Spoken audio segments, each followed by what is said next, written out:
Have you ever wanted something so desperately that you ached for it to become real? But no matter how hard I wish for a unicorn, it's not going to materialize. Turning a vaporous theory into a reality is impossible. But isn't that what we're doing as Christians? We have wonderful philosophical ideas about God, and we yearn for them to become real. But isn't that ridiculous? Regardless, from the opening breath of John's Gospel, we're thrust into a philosophical mystery. He writes, "In the beginning was the Word, and the Word was with God, and the Word was God."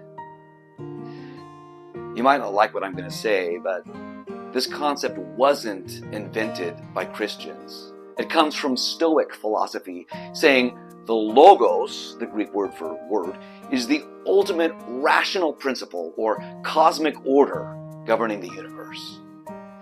In his introduction to Marcus Aurelius, Hayes writes, "But the logos is not simply an impersonal power that governs and directs the world. It is also an actual substance that pervades that world, not in a metaphorical sense, but in a form as concrete as oxygen or carbon." And now John, writing in Greek, reminds us that before anything existed, this logos or word already was, not just with God, but was the very essence, presence, and person of God. And the Stoics would agree. And so we have this wonderful philosophical idea about God, and we ache for it to become real. But isn't that ridiculous? Well, John dares to go even further than the Stoics. He says, "And the Word became flesh and lived among us, and we have seen His glory." God didn't let this philosophical theory remain theoretical. He broke it out of the philosophical realm and into our physical reality. Logos became flesh, not metaphor, not illusion, skin and bones, tears and laughter, hunger and heartbeat. The Logos stepped into our dust-covered world, not as a distant deity or fabricated philosophy, but as someone who could be touched, interrupted, embraced, even crucified.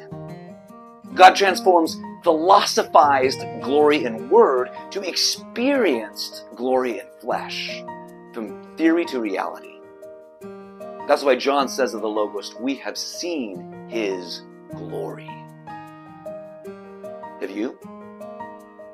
Believe it or not, the Word still dwells among us as Christ, and in turn through those who know Him. So today, pause and consider, what parts of my life feel too ordinary, too broken, or too hidden for Christ to show up in the flesh?